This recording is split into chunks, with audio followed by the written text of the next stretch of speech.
ओम वेदात्मा विद्महे हिरण्यगर्भ धीमहि तन्नो ब्रह्मा प्रचोदयात्।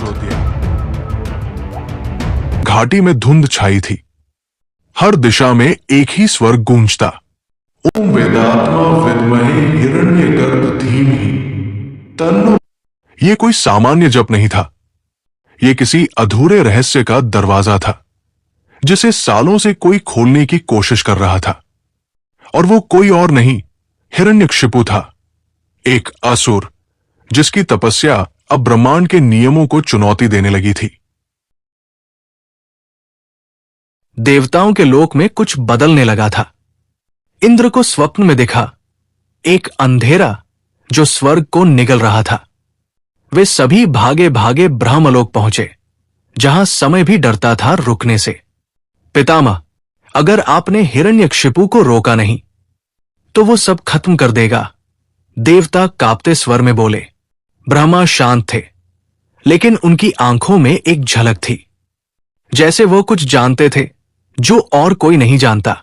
जब ब्रह्मा हिरण्यकशिपु के सामने प्रकट हुए, उन्होंने अमरता का वर मांगा।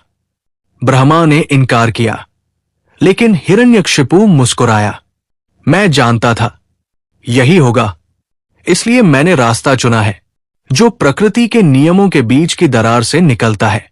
फिर उसने अपना वरदान मांगा, ऐसा जाल जिसमें मृत्यु के लिए कोई जगह ही नहीं थी। ना दिन ना रात, ना भीतर ना बाहर, ना अस्त्र ना शस्त्र, ना मानव ना पशु। ब्रह्मा का माथा भीग उठा। उन्हें एहसास हुआ यह वरदान नहीं, एक श्राप था जो भविष्य में एक राक्षस को जन्म देगा। हिरण्यकशिपु जैसे ही लौटता है, उसके राज्य में बदलाव शुरू हो जाता है। सूरज धीमा हो गया, चंद्रमा लुका छुपी खेलने लगा। उसके सैनिक सिर्फ आदेश नहीं, आतंक लेकर फैले। कोई भी विष्णु का नाम ले, उसे वही मार दो। गांव के लोग घरों में छुपने लगे। मंदिरों की घंटियां चुप हो गई। पर एक स्थान था, एक गुप्त आश्रम, जहां अब भी विष्णु की पूजा होती थी। और वहीं पल रहा था एक बालक, प्रहलाद। एक दिन मंदराचल की उसी घाटी में जहां से सब शुरू हुआ था, धुंध के बीच एक आकृति प्रकट हुई।